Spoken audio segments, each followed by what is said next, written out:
안녕하세요. 결혼을 앞두고 있던 30대 여성입니다. 도무지 잠이 오질 않아서 결국 다시 컴퓨터 앞에 앉아 이렇게 사연을 씁니다. 저는 몇 년 전부터 유기견 봉사활동을 하고 있습니다. 제가 이 봉사활동을 하게 된 계기는 참 단순했어요. 대학교 졸업을 위해서는 봉사활동 점수를 채워야 했거든요. 동물을 좋아하니까 유기견 봉사를 해봐야겠다고 생각했고요. 그렇게 시작된 일이 어쩌다 보니 지금까지 이어지게 되었네요. 이제는 파혼했기 때문에 남자친구라는 호칭도 어색하게 느껴지지만 남자친구와 만나게 된 곳도 봉사활동 현장이었습니다. 사실 봉사활동을 오래 하다 보면 느낌이란 게 있거든요. 저 사람이 여기 왜 온 건지, 얼마나 열심히 할 사람인지 그런 것들이 눈에 보인달까요. 그래서인지 솔직히 남자친구에 대한 첫인상은 그렇게 좋진 않았습니다. 비슷한 나이대로 보이는 3, 4명의 남자들과 같이 왔었는데 어찌나 시끄럽고 정신사나운지 놀러를 온 건지 도와주러 온 건지 알 수가 없었거든요. 하지만 2달, 3달이 지날수록 같이 왔던 친구들은 한 명씩 줄어드는 반면 남자친구는 꾸준히 모습을 보이더군요. 게다가 비슷한 나이대라곤 저와 남자친구밖에 남지 않다 보니 자의반 타의반으로 같이 움직여야 하는 상황이 생기기 시작했고요. 돌이켜 생각해보면 그러는 동안 서로 호감을 느꼈던 것 같습니다. 이후로 저희는 누가 먼저 사귀자곤 하지 않았어도 데이트를 하며 진지한 사이로 발전해 나갔고 어느 다른 커플들과 마찬가지로 행복한 연애를 하게 되었어요. 그러다 1년쯤 지났을 무렵 남자친구는 저에게 결혼하자며 청혼을 해왔지요. 청혼을 받고도 기뻐할 수만은 없었던 건 저에게는 남자친구에게 털어놓지 못한 비밀이 있었습니다. 그건 바로 제가 입양아라는 사실이었지요. 제가 입양아라는 사실을 알게 된 건 제 나이 17, 한참 사춘기로 예민한 시기였어요. 저희 부모님께서는 가능하다면 죽을 때까지 저에게 말해주지 않으려고 하셨다 했습니다. 저를 보육원에서 데리고 온 그날부터 단 한순간도 제가 부모님의 딸이 아니라고 생각해 본 적이 없으셨다며 말이에요. 하지만 사람들이 입양아에 대해 얼마나 많은 편견을 갖고 있는지 잘 알고 계셨기에 가능한 비밀로 하고 싶으셨다 했습니다. 저 역시 단 한순간도 제가 입양아일 거라곤 상상해보지도 못했습니다. 부모님 2분 다 저에게 정말 큰 사랑과 관심을 주셨기에 그런 상상을 한다는 자체가 저에겐 말이 되질 않았지요. 그럼에도 불구하고 결국 제가 진실을 알게 된 건 바로 친할머니 때문입니다. 이건 좀 벗어난 이야기이긴 합니다만 자식을 손가락에 비유할 때 이런 말을 하잖아요. 안 아픈 손가락은 없어도 덜 아픈 손가락은 있다고요. 저희 할머니에게도 일남사녀, 그러니까 저희 아버지와 4명의 고모라는 손가락이 있습니다. 그리고 저희 아버지는 그런 할머니의 손가락들 중 금태두른 손가락이었네요. 무슨 말이냐 하면 저희 아버지는 금이어우기야 애지중지 키워진 자식이었지요. 한 가지 예를 들자면 고모들이 해주신 이야기인데요.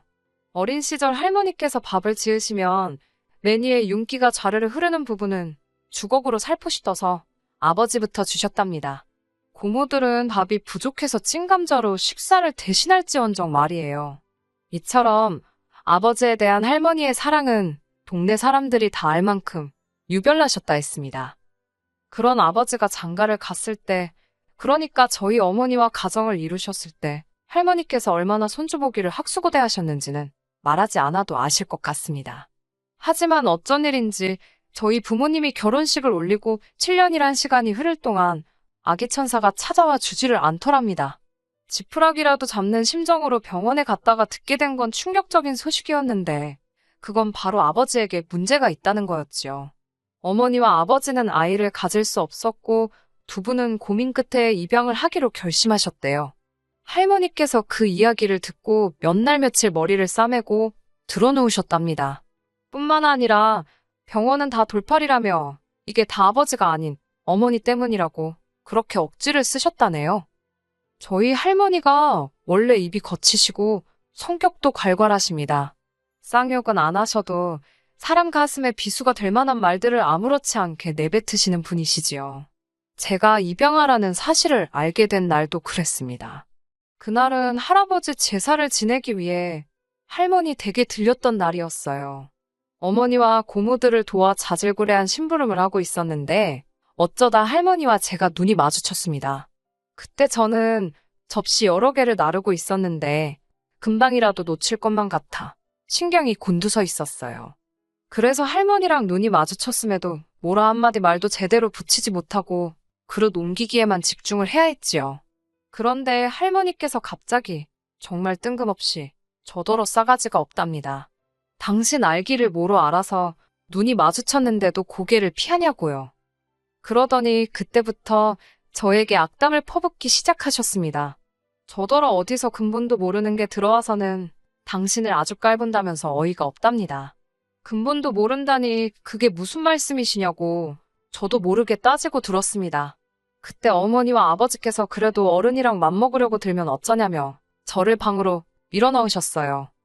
왠지 뭔가 계속 찝찝하여 결국 집으로 돌아와 어머니를 붙들고 다시 한번 물었습니다. 장난 반, 진심 반으로 내가 어머니의 친딸이 맞냐고요. 그러자 어머니께서는 그게 무슨 말 같지도 않은 소리냐고 하시면서도 왜인지 크게 감정적으로 동요하시는 모습이었습니다. 결국 어머니 아버지와 4시간 가까이 이야기를 나눴던 것 같아요.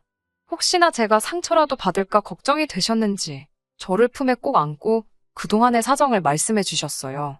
하지만 솔직히 이미 제가 받은 충격이 너무 컸던지라 아무것도 귀에 들어오지 않더군요. 이후로 한동안 힘든 시간을 보냈습니다. 하지만 부모님의 끝없는 이해와 도움으로 지금은 제가 입양아라는 사실을 잊고 그저 부모님의 하나뿐인 딸로서 살아가고 있어요. 할머니는 이미 다 알게 된 마당에 피도 한 방울 안 섞인 제가 손녀는 무슨 손녀냐며 저 보기를 거부하고 계시지만요. 상황이 이렇다 보니 주변 사람들에게 제가 입양아란 사실을 말하기가 쉽지 않았습니다. 주변 사람들은 저를 그저 성공한 사업가의 하나뿐인 외동딸로 알고 있었거든요. 저에게 잘해주는 다정한 사람들이 제가 입양아라는 걸 알면 할머니처럼 절 미워하고 인정해주지 않을까봐 무서웠어요. 게다가 핑계 같지만 솔직히 누구 하나 저에게 입양하냐, 친딸이냐 그런 걸 물어보지도 않는데 굳이 자진납세를 할 필요를 느끼지도 못했지요. 하지만 결혼 이야기가 나오기 시작하니까 과연 남자친구가 묻지 않는다고 해서 말하지 않는 게 옳은 건지 모르겠더라고요. 행여 결혼식을 올린 후 남자친구가 제가 입양아란 사실을 알게 되면 어떤 반응을 보일지도 걱정스러웠고요. 남자친구를 볼 때마다 거짓말을 하고 있는 것 같아서 마음이 불편했습니다. 결국 부모님께 어떻게 하면 좋을지 여쭈니 마음 가는 대로 하라고 하시더군요. 다만 남자친구가 있는 그대로의 저를 받아들이지 못한다 싶으면 그 결혼은 할 필요가 없는 거라고 조언해 주셨습니다. 며칠 뒤 남자친구가 저에게 자기 부모님을 소개하고 싶다고 하더군요. 그 말을 듣는 순간 이제는 정말 막다른 골목에 다다른 기분이었네요. 결국 그날 밤 남자친구와 술 한잔하면서 제가 입양아라는 사실을 털어놓았지요. 남자친구의 반응은 좀 놀란 눈치기는 했지만 제가 예상했던 것과는 많이 달랐습니다. 그게 무슨 상관이냐는 식이었지요. 남자친구의 덤덤한 반응에 오히려 제가 떨떠름할 지경이었어요. 그래도 큰 산을 넘어선 기분이라 한결 마음이 편하더군요. 하지만 막상 남자친구의 집에 도착하니 생각지도 못했던 일이 저를 기다리고 있었습니다. 바로 어머님 아버님께서 저를 대하시는 태도였어요. 예비 시댁에 인사드리러 갈 때는 다들 선물 하나는 사간다고 하길래 저도 크게 의미를 두지는 않고 예의상 한우 세트를 사갔습니다. 그러자 어머님께서는 뭘 이런 걸 다 사왔냐 하시더니 정말로 뜬금없이 그럼 저는 낳아주신 부모님과 길러주신 부모님 중 어느 쪽이랑 입맛이 비슷하냐고 물어보시더라고요. 예상치 못한 질문에 당황스러웠지만 길러주신 부모님과 비슷하지 않을까요? 라고 대답했습니다. 그리고 솔직히 낳아주신 부모님 입맛을 제가 어떻게 알겠어요? 황당해하는 저를 뒤로 하시고는 어머님은 입맛이란 게 타고나는 게 아닌가 보다며 신기하다고 중얼거리셨습니다. 너무 어이가 없었지만 어머님께서 나쁜 뜻 없이 정말 궁금해서 물어보셨을 거라고 스스로를 이해시키려고 했네요. 남자친구 어머님께서 식사 준비를 하시길래 저도 부엌으로 따라 들어갔습니다. 수저 놓고 젓가락 놓고 하는 일들을 도와드렸어요. 원래도 집에서 어머니를 자주 도와드리는 편이라 남자친구 어머님을 도와드리는데 별로 불편하단 생각은 안 했네요. 그런 저를 보고 어머님께서 가정교육은 잘 받은 것 같다고 하셨고요. 그런 칭찬을 듣자고 한 일은 아니었지만 기분이 나쁘지는 않더군요. 이후에도 어머님은 제가 하는 행동마다 잘 배웠다라든가 곱게 컸구나와 같은 칭찬을 한마디씩 해주셨어요. 그때는 어머님이 무슨 생각으로 이런 말씀을 하시는지 몰랐기 때문에 잘 보이고 있구나. 속된 말로 내가 지금 점수를 따고 있구나 싶어서 기분이 무척 좋았습니다.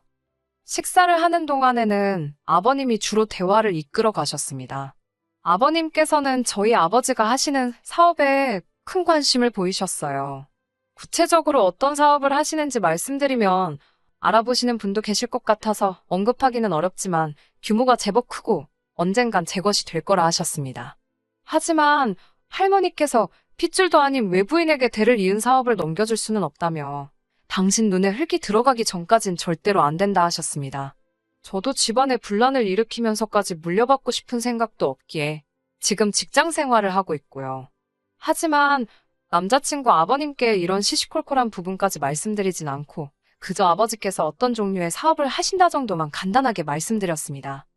그리고 정말 황당한 질문을 하셨는데 저희 부모님 사이에 만약에 늦게라도 자식이 생기면 저는 어떻게 되는 거냐고 물으시더군요. 처음엔 무슨 말인지 이해조차 쉽게 되지 않았습니다. 남자친구 부모님께선 언제라도 두 분 사이에 친자식이 생기면 저는 내쳐지는 거냐고 묻고 싶으신 거였어요. 저희 부모님이 그러실 분도 아니지만 그 질문 자체로 너무 상처를 받았지요. 제가 입양하라는 사실을 아주 확실하게 상기시켜 주셨으니까요. 슬슬 불쾌한 기분이 들기 시작했을 무렵 식사가 끝났습니다. 집에 가고 싶다는 생각이 절실했는데 어머님 아버님께서는 저에게 몇 가지 더 묻고 싶다 하시면서 저를 붙잡아 앉히셨어요. 그렇게 다시 한번 어색한 대화 시간을 갖게 되었습니다.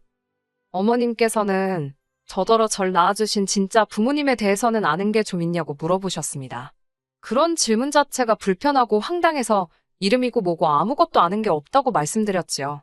그러자 이번엔 아버님께서 결혼이라는 게 남녀들이 좋아서만 되는 것도 아니고 양쪽 집안 어른들이 어떤지도 봐야 하고 라며 말끝을 흐리시더니 결혼이 제가 생각하는 것보다 훨씬 어렵고 까다로워서 그렇답니다. 그러면서 혹시 저더러 IQ 테스트는 해본 적이 있냐고 물으시더군요. 요새 누가 그런 걸 하나요? 그리고 참고로 저는 한국에서 5손가락 안에 드는 대학을 졸업하여 누구나 들으면 알 법한 직장을 다니고 있었고 어머님 아버님도 그 사실을 잘 알고 계셨습니다. 한때 결혼까지 생각했던 남자친구를 깎아내리기는 싫지만 학력이나 직업면에서 남자친구에 비해 월등히 나은 조건이었지요. 그럼에도 불구하고 제가 결혼을 결심했던 건 그의 배경이 아닌 그의 성품을 사랑했기 때문이고요. 아무튼 아버님께서 덧붙이시기를 타고난 머리가 좋은 건지 아니면 악으로 깡으로 버틴 건지 궁금하셔서 물어보셨답니다. 이후로 잠시 동안 불편한 침묵이 이어졌고 제 마음 한켠에서는 이 결혼을 하는 게 맞는 건지 모르겠다는 생각이 스멀스멀 피어오르고 있었지요. 무엇보다 절 속상하게 했던 건 이 모든 과정 속에서 남자친구는 아무런 말도 하지 않았다는 거예요. 별 반응이 없었던 건 술에 취해서 그랬던 건가 싶어서 마음이 더더욱 씁쓸해지더군요. 그때 어머님께서 질문을 해오셨습니다. 저더러 건강검진은 받아봤는지 산부인과는 가봤는지 그런 것들을 물어보셨어요. 건강검진은 부모님과 함께 거의 매년 받고 있다 말씀드리니 이번엔 유전병 같은 게 걱정이랍니다. 그런 어머님의 말씀에 딱히 뭐라고 대답을 해야 할지 모르겠더군요.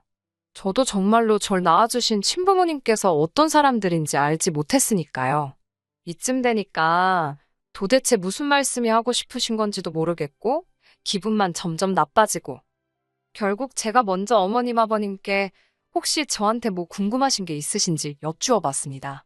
저는 솔직히 저를 낳아주신 부모님에 대해서는 아는 바가 없지만 저를 길러주신 부모님에 대해서는 무엇이든 대답해드릴 수 있다고 말이지요. 그러자 어머님이 하시는 말씀은 충격적이었습니다. 피는 물보다 진하다는 말 알지 않냐면서 그 피가 어디 가겠냐 이런 말도 있지 않냐고요. 저를 낳아주신 분들이 어떤 사람인지 그걸 알아야 이 결혼을 허락할 수 있을 것 같다고 하셨습니다. 황당해서 제가 남자친구를 쳐다보니까 남자친구가 미안하지만 어머님 말씀도 틀린 게 하나 없답니다. 뒤이어 어머님께서는 일단 당신 아들이 저를 너무 좋아하니까 반대하지는 않겠다며 대신 사람을 사서 제 뒷조사를 하시겠다더군요. 그러면서 기왕 이렇게 된 거 다 같이 저를 낳아주신 부모님이 누군지 한번 찾아보자셨습니다. 제가 그 사람들을 왜 찾냐고 하니까 너의 뿌리가 궁금하지도 않냐면서 당신들은 제 출처를 확인하기 전까지는 완전히 저를 받아들일 수 없다셨습니다. 더불어 당신과 함께 건강검진도 받고 산부인과도 가서 어떤 병이나 유전적으로 하자가 없는지도 확인해 보자셨어요. 말 같지도 않은 어머님의 말씀에 너무 어이가 없어서 이유를 물어볼 가치도 느끼지 못했습니다. 제가 어머님께 지금 쇼핑이라도 하시는 거냐고 저를 뭐라고 생각하시고 이렇게 무례하게 행동하시냐 물었습니다. 어머님, 아버님 두 분 다 하신다는 말씀이 그러면 자기들이 뭘 믿고 당신 아들과 결혼을 시키냐입니다. 원래 부모를 보면 자식을 아는 법인데라며 말끝을 흐리셨고요. 저는 더 이상 이런 막말을 듣고 있을 이유가 없다고 생각했고 하신 말씀을 그대로 되돌려드렸습니다. 어머님, 아버님이 이렇게 생각이 없으시고 막말을 하시는데 거리낌이 없으신 걸 보니 남편에게 상식과 교양을 기대하긴 그른 것 같다면서 저는 그런 남자를 남편으로 맞을 생각이 조금도 없다고요. 그리고는 냉장고를 열어 제가 사왔던 한우를 다 끄집어내어 하나도 빠짐없이 챙긴 뒤 그 집을 나왔습니다. 그대로 차에 올라타니 남자친구가 이렇게 가면 키워주신 부모님 얼굴에도 똥칠하는 거라며 저더러 잘 생각하랍니다. 저는 키워주신 부모님이 아니라 그냥 부모님이라고 입조심하라고 소리를 질렀고 그대로 차를 출발시켰습니다. 그리고는 바로 부모님 댁으로 향했어요. 인사드리러 간다던 애가 눈물 콧물을 흘리며 집에 도착했으니 부모님이 얼마나 놀라셨을지 말씀드리지 않아도 아실 거예요. 부모님께 남자친구 집에서 들었던 막말들을 전하니 무슨 그런 집구석이 다 있냐면서 크게 노하셨습니다. 이후로 며칠 동안 남자친구에게서 간간히 미안하다는 전화와 문자가 오긴 했지만 제 마음은 나아지지 않더군요. 오히려 그 집에서 바보같이 당하고 온 게 생각나 분한 마음만 커져갔습니다. 하지만 결혼한 사이도 아니다 보니 제가 실질적으로 남자친구에게 줄 수 있는 타격은 없더라고요. 그게 지금도 한이라면 한입니다. 어머니께서는 보란 듯이 잘 살면 그것이 최고의 복수라며 저를 안아주셨습니다. 그리고 저에게 낳아주신 부모님이 궁금한지 물어보셨어요. 저는 궁금하지 않다고 말했습니다. 저에게는 어머니 아버지가 계시고 두 분이면 충분하다고요. 남자친구는 뭔가 깨달은 바가 있는지 아니면 자기 인생에 저 같은 여자는 다시 못 만날 걸 깨닫기라도 했는지 미안하다며 몇 번 집 앞에 찾아오기도 했습니다만 저희 아버지께 걸려서 온갖 욕이란 욕은 다 처먹었습니다. 한 번은 아버지께서 갯값은 물어주면 그만이라며 골프채를 휘두르시는 걸 간신히 말리기도 했네요. 지금 저는 부모님 댁에서 몸과 마음을 추스리며 지내고 있습니다. 입양아란 사실이 제가 아닌 척 한다고 사라지진 않겠지요. 하지만 더 이상 그 사실 때문에 주눅들어 살지 않으려고요. 그저 어머니 아버지의 하나뿐인 딸로 행복과 사랑을 누리며 살 거예요. 저와 부모님을 위해서라도 말이지요. 끝까지 들어주셔서 감사합니다. 오늘의 사연은 여기까지입니다. 구독과 좋아요, 알람 설정 부탁드리고 더 좋은 사연으로 다시 찾아뵙겠습니다. 감사합니다.